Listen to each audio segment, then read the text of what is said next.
Hello दोस्तों, मेरा नाम है धर्मराज कुमार और मैं आप सभी का स्वागत करता हूं हमारे इस चैनल लेट्स क्रैक बीएसवी पे। तो दोस्तों, कल आप लोगों का क्लास 10th का इंग्लिश का एग्जाम है, ठीक है। और बिहार बोर्ड के बच्चे इंग्लिश में ज़्यादातर कमज़ोर होते हैं, ठीक है। इंग्लिश उन्हें समझ नहीं आती और सबसे ज़्यादा डर उन्हें इंग्लिश के एग्जाम से ही लग रहा होता है।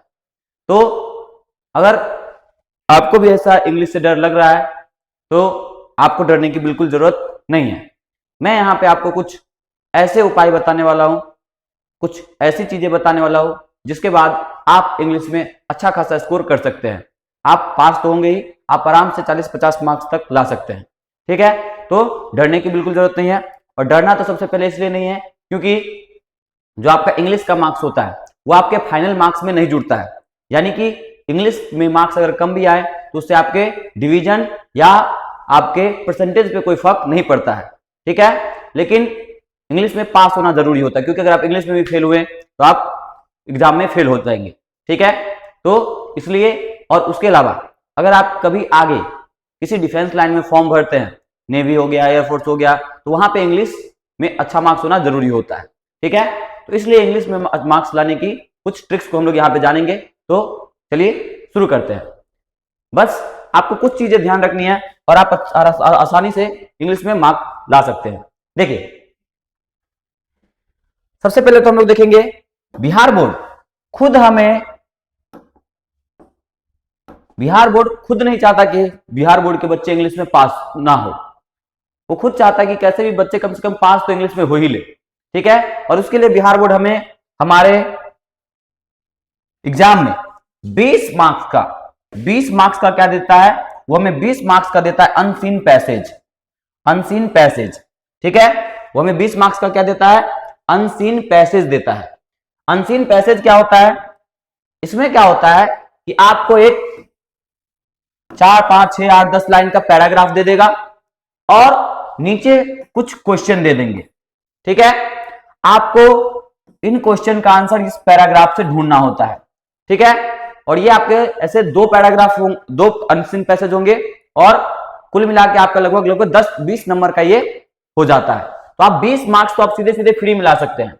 ये 20 मार्क्स आपको बिहार बोर्ड खुद दे रहा है, जिसके लिए ना आपको पढ़ के जाना और ना ही कुछ कोई तैयारी नहीं। आप सीधे एग्जाम में जाएंगे, आपके एग्जाम के पेपर में ही इसका आंसर रहता है, ठीक है। उसके अलावा आप क्या कर सकते हैं, उसके अलावा आप ऑथर और प्रोज और पोएट्री जो है आपका दोनों बुक, उसमें आप लेखक के नाम याद कर सकते हैं, ऑथर नेम याद कर सकते हैं, ठीक है। किस चैप्टर का ऑथर कौन है, ठीक है। वहां से आपके लगभग 8 मार्क्स के क्वेश्चन आ जाते हैं। कई बार मैच द फॉलोइंग आ जाता है और कई बार ऑब्जेक्टिव में पूछ दिया जाता है, ठीक है। उसके अलावा आप राइटिंग सेक्शन पे ध्यान देंगे।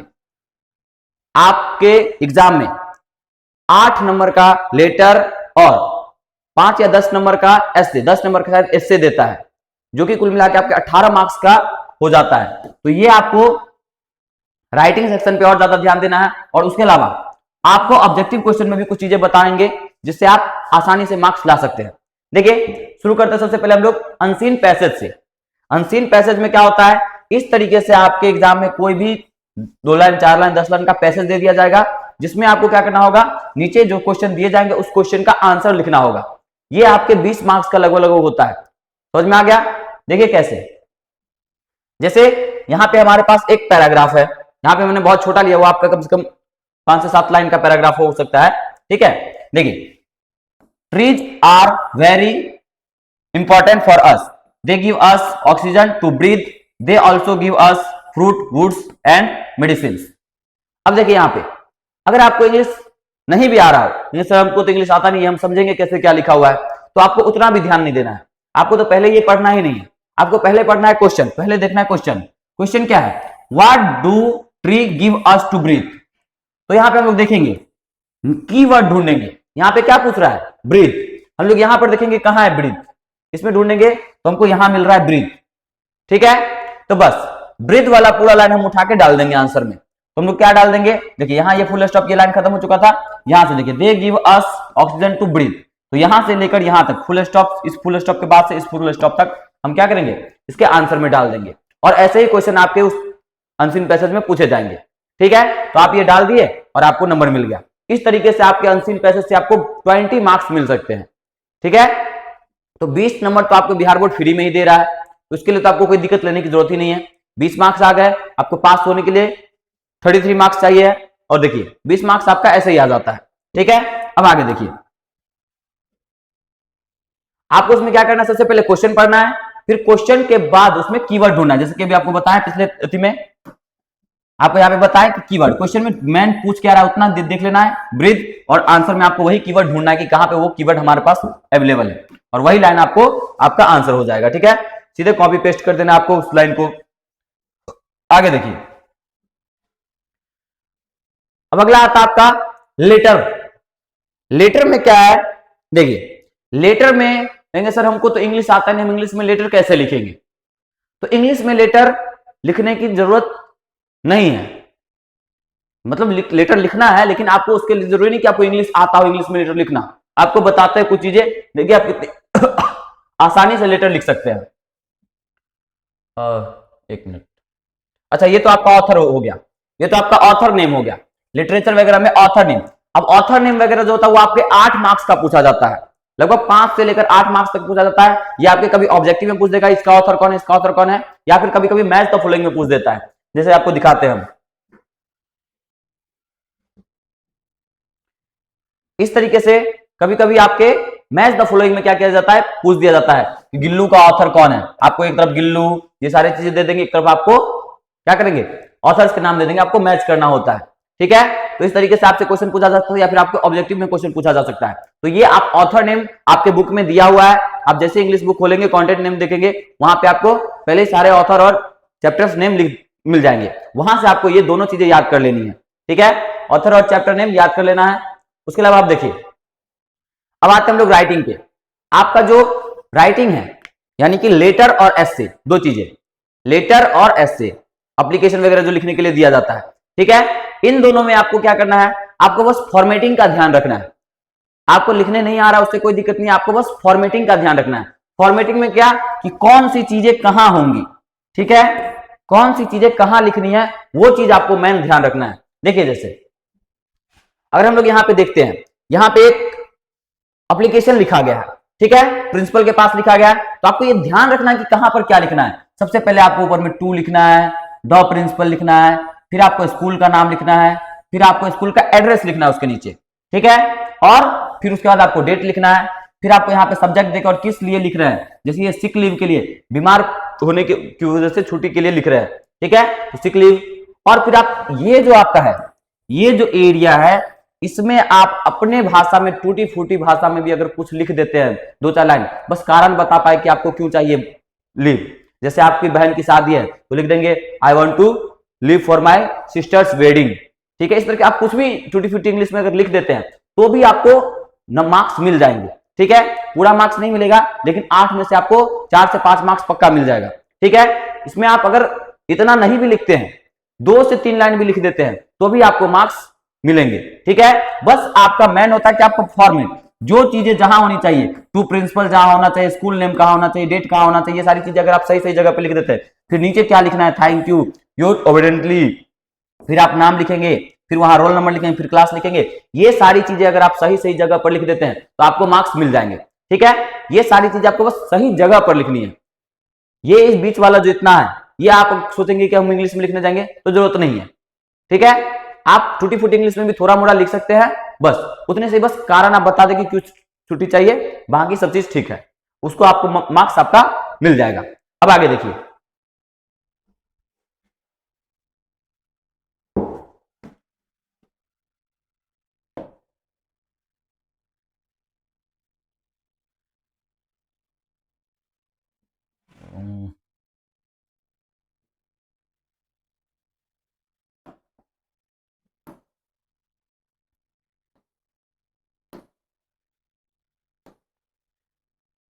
अब आप क्या आ जाता है, ग्रामर। ऑब्जेक्टिव में आपको क्या करना है, ऑब्जेक्टिव में आपको कुछ इन चीजों पे ध्यान देना है। सबसे पहला तो ट्रांसलेशन पे, कुछ इजी इजी से ट्रांसलेशन अभी आपके ऑब्जेक्टिव में पूछे जाते हैं। ठीक है, तो आप वो ऑब्जेक्टिव में ट्रांसलेशन कर सकते हैं। उसके अलावा आप क्या कर सकते हैं, उसके अलावा आप स्पेलिंग चेक दिया जाता है, आपको 2-4 स्पेलिंग दिया रहेगा, चुनना रहेगा उसमें से कौन सा करेक्ट स्पेलिंग है और कौन सा रॉन्ग स्पेलिंग है। ठीक है। उसके अलावा आपको क्या दिया जाता है, उसके अलावा आपको दिया जाता है कि एक सेंटेंस दे देगा, उसमें एक जगह खाली रहेगा, उसमें आपको फिल इन द ब्लैंक्स बना रहा है कि वहां पे इन, एट या ऑन क्या पड़ेगा, ठीक है। तो ये फिल इन द ब्लैंक्स आपको दिया जाता है आपके एमसीक्यू में, ऑब्जेक्टिव में। अगर ये सारी चीजें आप भर लेते हो तो आपको यहां से भी 15 से 20 मार्क्स आसानी से आ सकते हैं, ठीक है। ऑब्जेक्टिव में भी आप 15 से 20 मार्क्स ला सकते हैं। देखिए कैसे कैसे, जैसे आपसे कोई ट्रांसलेशन पूछ देगा, मैं जा रहा हूं, तो आप क्या करेंगे, इस तरीके से आपके पास ऑप्शन होगा, I goes, I am going, I gone, I will go. आप इसका आंसर लगा सकते हैं आई एम गोइंग, ठीक है। तो इस तरीके से आप, जैसे देखिए आपको इसमें क्या ढूंढना है, मैंने आपको यहाँ पे एक्सिलरी वर्ब ढूंढना है, ठीक है। हूं के लिए क्या लगेगा, एम, ठीक है। तो इस तरीके से एक्सिलरी वर्ब ढूंढ के आप क्या कर सकते हैं, आंसर लगा सकते हैं। उसके अलावा आप देखिए स्पेलिंग चेक में आपके पास 4 स्पेलिंग लिखा है, आपको चूज करना है कि कौन सा करेक्ट स्पेलिंग है, ठीक है। करेक्ट स्पेलिंग आप चूज कर सकते हैं। इंटेलिजेंट का यहाँ पे दिया हुआ कई सारा स्पेलिंग, लेकिन जो आपका सही है उसमें आप टिक लगा लेंगे, ठीक है। इसके अलावा आपको इन, ऑन और एट क्वेश्चन दिए जाते हैं। ये प्रीपोजिशंस होते हैं जो आपको बस प्रीपोजिशन आपको डालना होता है, पूरा सेंटेंस आपको दिया रहेगा, उस प्रीपोजिशन पे जगह पे खाली स्थान रहेगा वो आपको भरना रहेगा। अब आप इन किसके लिए यूज करेंगे, अगर कोई चीज आपको ऐसा दिया रहे कि किसी चीज के अंदर है, ठीक है, तो उसके लिए आप क्या करेंगे, इन यूज करेंगे। अगर किसी चीज के ऊपर है तो उसके लिए ऑन यूज करेंगे, और किसी एक जगह पे या किसी फिक्स टाइम की बात हो रही है तो वहां पे हम लोग क्या करेंगे, स्पेसिफिक पॉइंट या किसी टाइम की बात हो रही हो तो उसको हम लोग क्या करेंगे, एट लगाएंगे, ठीक है। पॉइंट जैसे कहेगा कि आप दरवाजे पर कोई है तो एट द डोर, ठीक है, तो हम लोग क्या करेंगे वहां पे एट द डोर, ठीक है। अगर घर के अंदर की बात करें तो इन द हाउस, तो इन लग जाएगा, ठीक है, छत पर, ऑन द टेरिस, ठीक है। तो ये सारी चीजें आपको कर लेना है, ठीक है। अब देखिए इसके अलावा आपके एग्जाम में और क्या क्या पूछी जाती है, और देखिए आपको और कुछ चीजें हम बता देते हैं। चलिए देखिए हम लोगों ने यहां पे क्या क्या कवर किया, हम यहां पे क्या क्या कर सकते हैं। देखिए सबसे पहले तो आप क्या करेंगे, पैसेज, अनसीन पैसेज, पैसेज से आपका 20 मार्क्स आ जाता है, ठीक है। उसके बाद आपका एस्से, एस्से से आपका कितना मार्क्स आ जाता है, यहां से आपका 10 मार्क्स आ जाता है। लेटर से आपका 8 मार्क्स आ जाता है, ठीक है। इसके अलावा लेटर के बाद भी आपको क्या किया जाता है, बुक से कुछ क्वेश्चन पूछे जाते हैं। आपके एग्जाम में बुक से कुछ क्वेश्चन पूछे जाते हैं, तो आपके जो बुक के क्वेश्चन होंगे, बुक से जो भी आपके क्वेश्चन होंगे उसके लिए आपको क्या करना है, उस क्वेश्चन सबको भी आपको खाली नहीं छोड़ना है।